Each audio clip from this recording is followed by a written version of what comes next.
Olá, psicoloucas e psicoloucos! O tema do vídeo de hoje não vai ser algo tão agradável, né? Até porque tem acontecido aí vários incidentes, né, gente? É catástrofe, foi um incêndio no alojamento do Flamengo, foi o rompimento de barragem, né, em Brumadinho, foi o massacre em Suzano, as chuvas, um massacre, né, na mesquita, enfim, né, várias tragédias. E hoje nós vamos falar de um possível, tá, gente?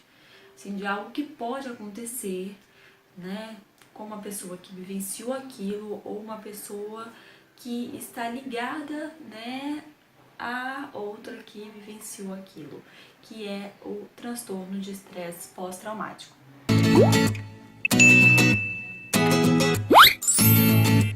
Então, mediante a todos esses acontecimentos, a gente sempre fica se perguntando como isso pode afetar a vida dessa pessoa que vivenciou, ou a vida, né, de uma pessoa que está ligada a essa pessoa que vivenciou toda essa situação. Lembrando, gente, que cada pessoa reage de uma forma, tá? Então, uma pessoa pode desenvolver esse transtorno ou não. Então vamos começar, gente. O que seria trauma? Trauma é um termo muito usado, né? Todo mundo fala. Ai, tem trauma, ai, minha infância foi traumática, ai, não sei o que, temos muitos traumas, não sei o que, né? Um trauma é uma coisa muito falada no nosso cotidiano, né? Mas o que seria o trauma? Ele é definido como uma situação vivenciada ou testemunhada, né? E essa situação tem, né, acontece aí uma ameaça à vida dessa pessoa ou de uma pessoa que está ligada a você, tá?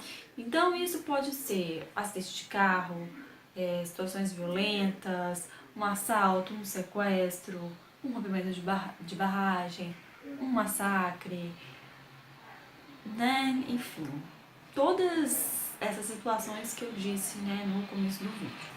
O transtorno pós-traumático, ele se caracteriza por 3 sintomas.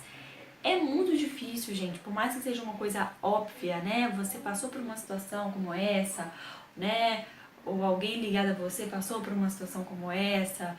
Então, é uma coisa assim meio que óbvia, né? Tipo, aconteceu a situação, então se a pessoa desenvolver algum desses sintomas, você acha que a pessoa pode estar, né, com o transtorno pós-traumático, só que não é bem assim, tá? Ele é difícil de ser identificado, porque ao mesmo tempo que pode ser algo normal, pode também não ser. Vocês vão entender no decorrer do vídeo. Então vamos começar pelos sintomas, que são 3 sintomas. É reexperiência traumática, a esquiva e a hiperexcitabilidade PC, cara, é difícil, né? Seria a reexperiência traumática. A pessoa, gente, ela vai reviver, ela vai vivenciar tudo aquilo de novo através do pensamento, das memórias. E esses pensamentos, gente, eles são fixos, né? Eles têm uma nitidez. Então é como se a pessoa realmente estivesse vivenciando aquilo, né, novamente, trazendo todos aqueles sentimentos, aquele sofrimento. E é um pensamento que, ao mesmo tempo que ele é fixo, ele é involuntário, ele acontece de maneira espontânea. A pessoa não consegue aceitar que aquilo já passou, tá no passado, né? A pessoa vive aquilo no presente, no hoje, como se tivesse acontecido hoje, como se tivesse acontecido ontem. E a pessoa, ela se torna, assim, incapaz de seguir a vida dela, não consegue seguir a vida, né? Não consegue seguir o baile, né, gente? Ela não consegue tocar a vida dela pra frente, fica preso, agarrado, né, naquele momento, naquela situação, naquele trauma. E uma outra coisa também que acontece são que pequenos estímulos, gente, pequenas coisas podem desencadear ou provocar essas lembranças, essas memórias. Como, por exemplo, o toque do telefone, o tic-toc do relógio, o tic-tac do relógio, não é tic-toc. O tic-tac do relógio, um jornal, uma novela, qualquer coisa, uma música, qualquer coisa assim que pareça ser boba pra gente, né?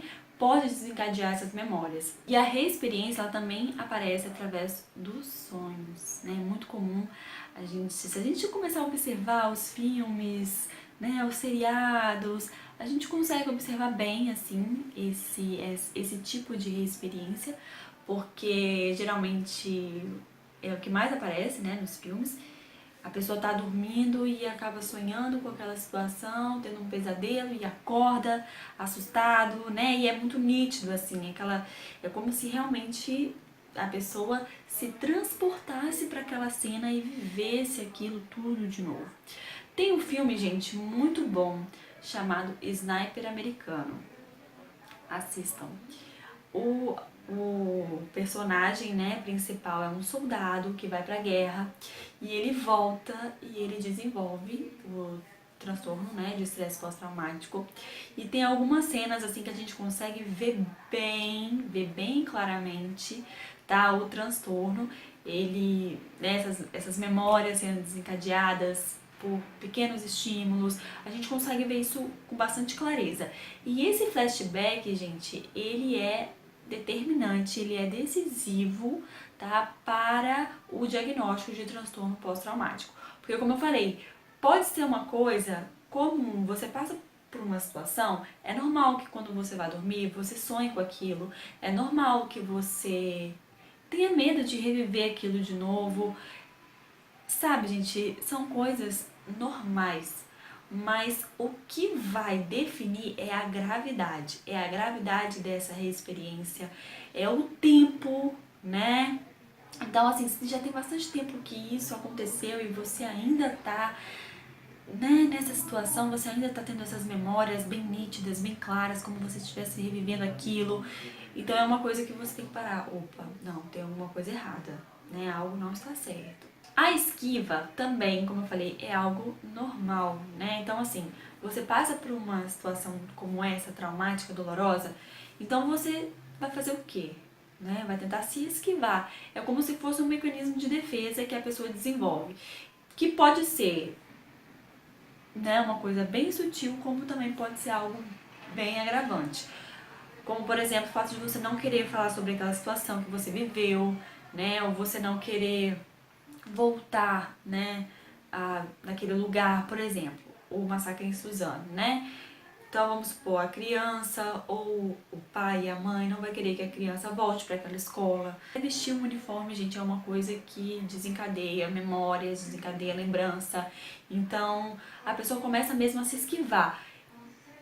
Até, gente, também usar drogas, álcool, porque a pessoa ela vai esquivar de tudo que tá ligado àquela situação. Então ela quer não pensar naquilo, ela quer não falar naquilo, então ela pode até não querer mais sair de casa, enfim, né? E em alguns casos pode até acontecer a amnésia, a pessoa não lembrar, assim, do que aconteceu. Isso se chama amnésia psicogênica ou seletiva, né? Que a pessoa seleciona ali de uma maneira inconsciente, é claro, né? O que ela vai lembrar e o que ela não vai lembrar. E a hiperexcitabilidade psíquica, tá? Que ela tá ligada ali ao sistema nervoso central e autônomo.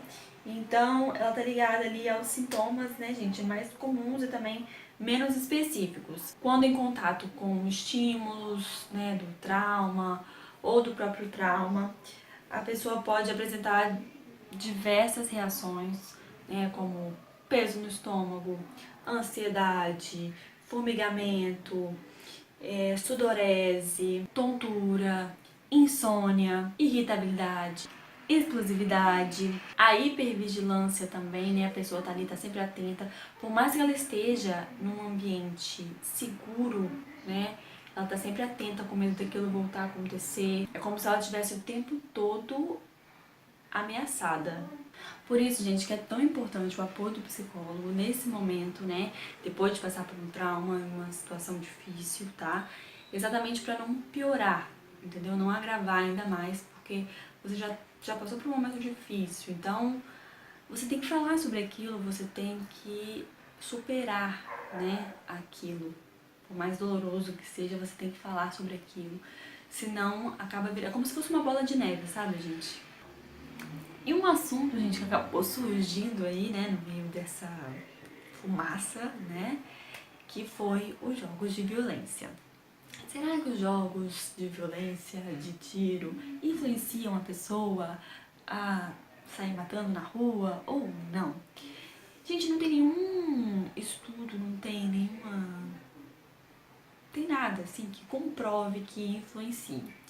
O que a gente tem que pensar é que não vai ser um jogo de violência, de tiro ou um filme que vai determinar, né, que vai fazer com que a pessoa saia na rua matando os outros ou planejando, né, um massacre.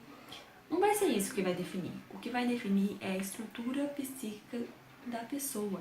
Porque se ela quiser fazer algo contra a outra, ela vai fazer, independente se ela joga jogo de tiro ou não. Por exemplo, no caso dos psicopatas, os psicopatas, eles não têm esse tipo de valor, né? Eles têm valores amorais, né? Então eles não têm compaixão, né? Eles mentem, manipulam.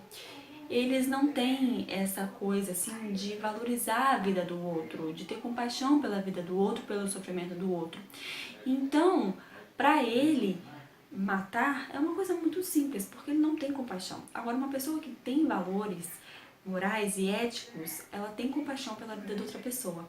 Ela sabe que a vida da outra pessoa tem um valor. Então, se ela joga e se ela tem esses valores, ela não vai sair matando os outros. Vocês estão conseguindo compreender? Então, não é uma coisa, os jogos não são uma coisa que vai definir, entendeu? Que vai fazer a pessoa parar e pensar, vou sair e vou matar. Não é isso que define. O que define é a estrutura, tá? Psíquica de cada um.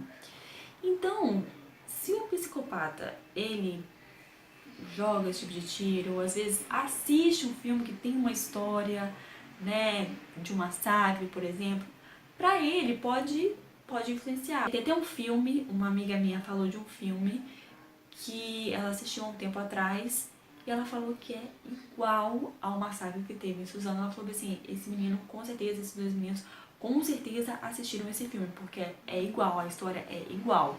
E também uma pessoa que tem valores morais, que tem ética, que tem compaixão pela vida do outro, que, né, tem compaixão pelo sofrimento do outro, pode jogar esse jogo e é um jogo, entendeu? Na cabeça dele é um jogo. Ele tem essa noção de que isso é um jogo, aquilo é um filme.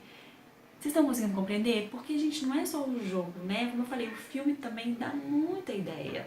O filme dá ideia, a novela dá ideia, né?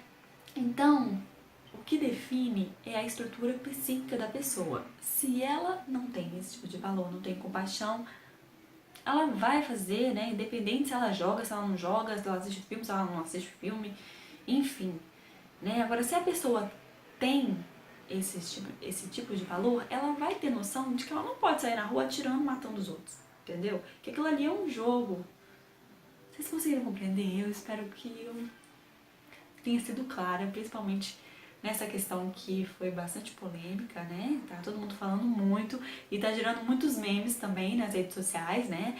O pessoal botando bem assim, fulano caiu no poço depois de jogar Mario Bros, né? Que o pessoal também não perde tempo, né?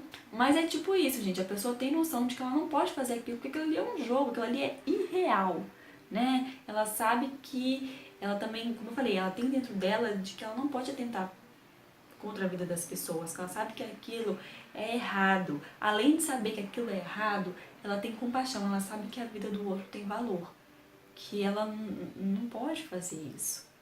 Vocês estão conseguindo compreender? Eu espero que sim. Então é isso, espero que vocês tenham gostado desse vídeo, dê sugestões de outros temas, tá?